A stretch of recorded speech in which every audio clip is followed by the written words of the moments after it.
Hola, hola. La reflexión del día de hoy tiene como título Un cuerpo sano y lleno de amor. Y el objetivo es comenzar a vivir como casa de Dios. Comenzar a vivir como lo que somos, casa de Dios. Y estamos resolviendo una pregunta que esperamos cada vez tengamos mayores contenidos o mejores contenidos bíblicos para construir una respuesta cada vez más robusta. Y estamos tratando de resolver la pregunta de por qué la Iglesia Occidental y sus diferentes manifestaciones o sus diferentes religiones, por qué la Iglesia de Occidente, por qué las diferentes iglesias, por qué las iglesias mantienen la figura del templo como casa de Dios, sabiendo todos nosotros, ellas primero que nos han enseñado a todos, sabiendo que en el nuevo pacto en Jesús, en el nuevo pacto en la sangre de Jesucristo, el templo somos nosotros. Por eso dice 1 Corintios capítulo 6, versículo 19, oigan, no se les olvide, recuerden, no sean ignorantes, que ustedes son el templo del Espíritu Santo. En el nuevo pacto nosotros somos la casa de Dios y Dios habita en nosotros por medio del Espíritu Santo. Entonces la pregunta es ¿por qué? Si todos lo sabemos y todos lo confesamos y lo predicamos y lo hablamos, ¿por qué se le sigue dando relevancia al templo físico como casa de Dios? Y hemos venido tratando de encontrar la respuesta desde los dones espirituales, los ministerios, las funciones, los servicios, las capacidades.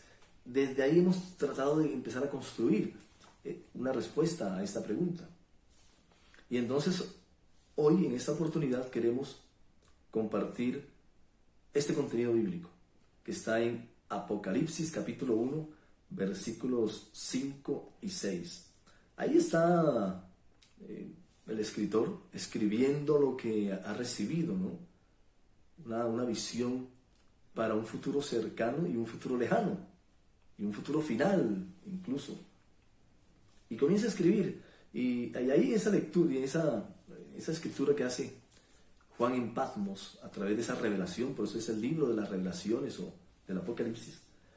En el versículo 5 y 6 del capítulo 1, dice, está hablando Juan y dice, y de Jesucristo, está hablando que Jesucristo es el que viene a darle esa visión, es decir, la visión que él va a recibir, esa revelación que va a recibir en Apocalipsis, es una visión que está acompañada por el mismo Jesús.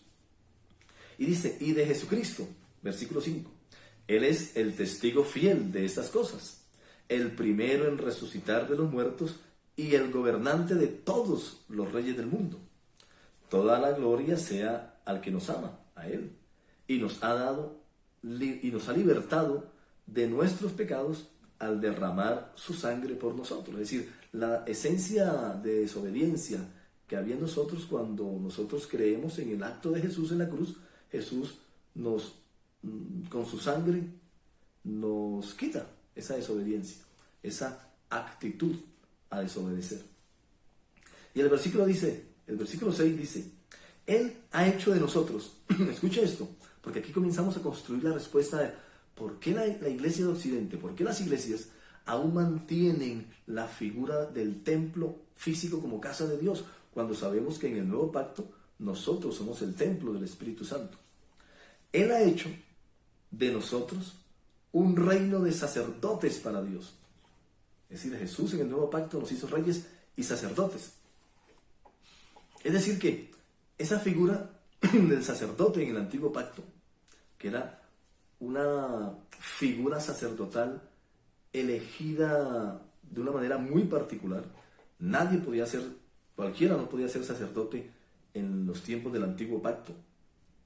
En el antiguo pacto, en la ley de Moisés, por ley, estaba estipulado que el sacerdote, el que ministraba en el tabernáculo, en el templo de Dios, en la casa de Dios, porque en el antiguo pacto el tabernáculo, el templo físico, esa sí era la casa de Dios. No era cualquiera que podía hacerlo. tenía que ser descendiente de uno de los linajes del pueblo de Israel, exactamente descendiente de Leví, es decir, tenía que ser levita, por eso eran sacerdotes levíticos. Incluso siendo más específicos y más detallados, tenían que ser exactamente levitas, coatitas, arónicos, porque tenían que ser descendientes de Leví, pero a la vez de la familia interna de Coat, que era uno de los hijos de Leví, pero a la vez descendiente de Aarón, que fue el primer sacerdote, que fue instituido como sacerdote en el tabernáculo, en el nuevo pacto. Es decir, que los sacerdotes tenían que ser levitas, coatitas, arónicos. Esto era muy especial, no cualquiera podía ser sacerdote. Incluso la ceremonia era una ceremonia muy especial. Si usted va, la ceremonia era un ritual bastante específico.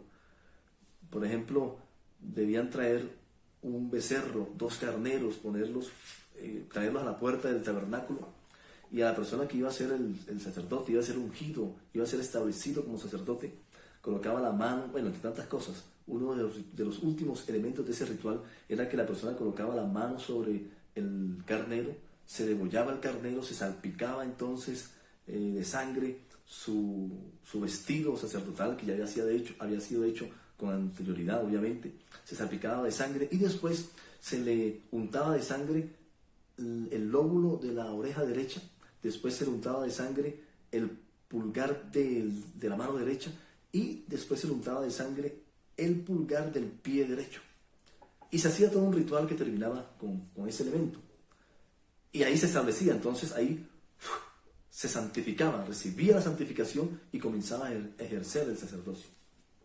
Y el sacerdocio iba más o menos como entre los 25 años hasta los 55, si no estoy mal, más o menos hasta los 55 años. Y después podía participar en algunas cosas alrededor del templo, como cuidando la puerta y algunas cosas así, pero ya fuera del templo. En el nuevo pacto, escuche bien, en el nuevo pacto dice Jesús, dándole a Juan, en esa visión, dándole esa noticia especial, y es que en el nuevo pacto en Jesús, Él nos ha hecho sacerdotes. Ahora todos en el nuevo pacto somos sacerdotes. No necesitamos venir de nada especial, solamente creer en el acto de Jesús en la cruz, no más, y entramos a la gracia de Dios. Eso quiere decir que la respuesta a por qué aún se mantiene la figura del templo debe estar por ahí, y es que el templo es el que facilita que todo este andamiaje alrededor de los ministerios, dones, talentos, capacidades y demás se pueda administrar, o sobre todo que se pueda subyugar. Es decir, el templo es el que puede enseñorearse de todos los ministerios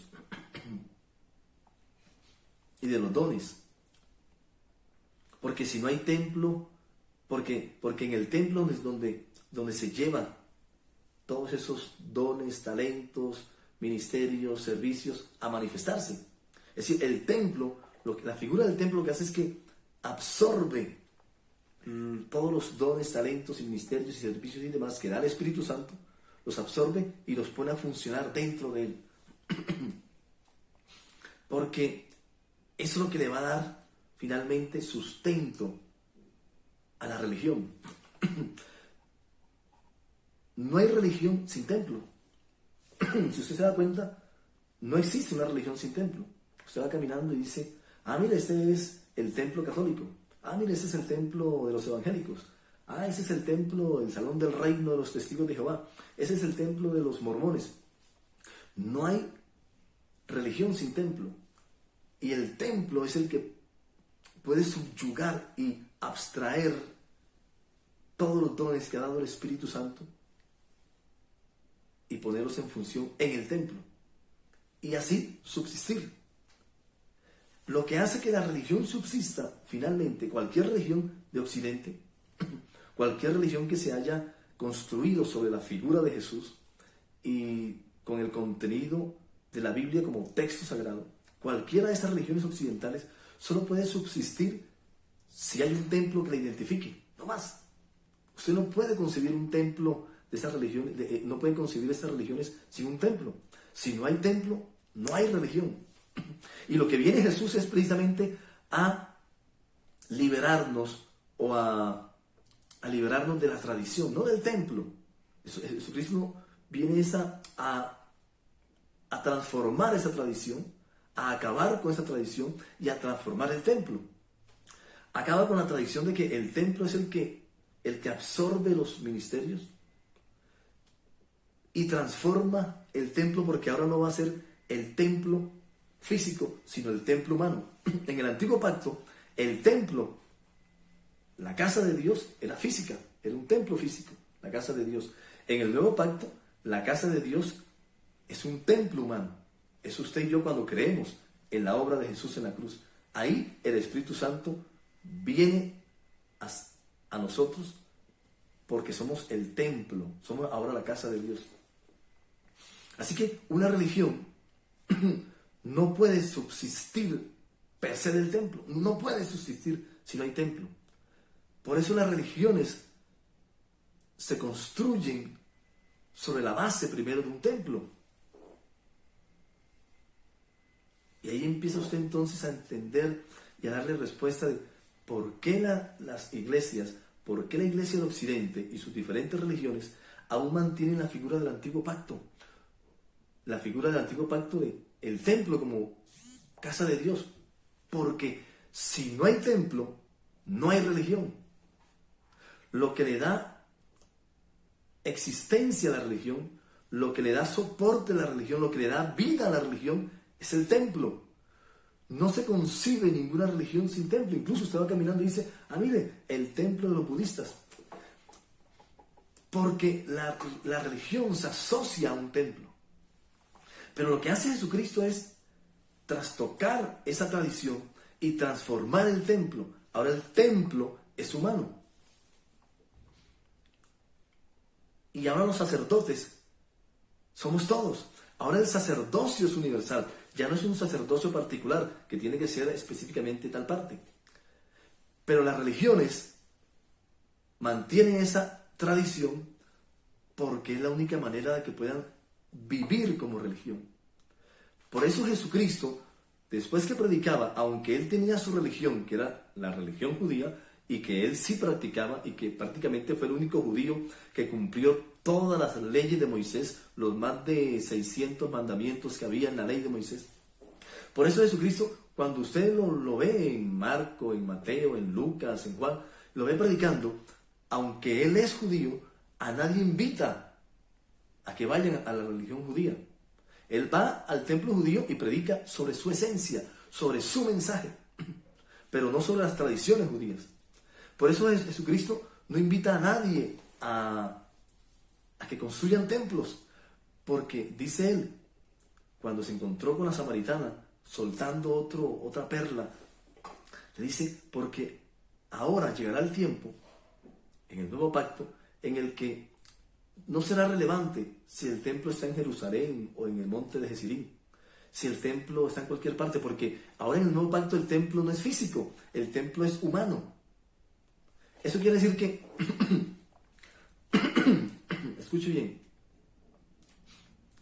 cuando yo soy templo, cuando usted es templo, y nos reunimos con otro templo, donde hay 2 o más, dijo Jesús, reunidos en mi nombre, ahí estoy yo. Es decir que cuando yo soy templo, cuando yo soy consciente que soy templo, que la casa de Dios soy yo, y me reúno con otro que está consciente de lo mismo, a hablar de Dios, ahí hacemos una iglesia. En esa reunión hacemos una iglesia. Y en esa iglesia, en esa reunión, en esa congregación de 2 o 3, en cualquier lugar, es donde se deben manifestar los dones, talentos, ministerios y todo eso que usted ya sabe, servicios y demás.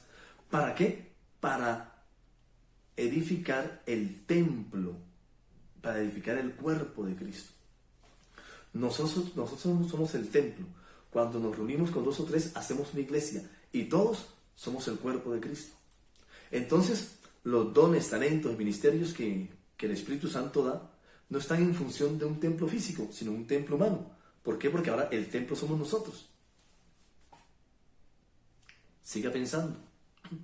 Entonces, ¿por qué las religiones de Occidente, las diferentes iglesias occidentales, aún mantienen el templo físico como figura, como casa de Dios? Porque las religiones necesitan un templo.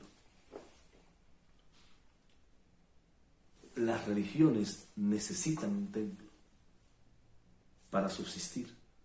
Pero usted y yo tenemos claro que usted y yo somos el templo de Dios. Comencemos a vivir como templo, como casa de Dios. Y créame que nuestra relación con Dios va a cambiar. Y cuando cambie nuestra relación con Dios, nuestra relación con los otros va a cambiar. En conclusión, y seguiremos después porque esto tiene varios elementos. En conclusión, el templo físico como casa de Dios identifica a la religión y es figura del antiguo pacto. El templo humano identifica al mensaje de Jesús y es figura del nuevo pacto en su sangre. No siendo más por hoy, chao, y si Jesús viene esta noche, nos vemos en el cielo.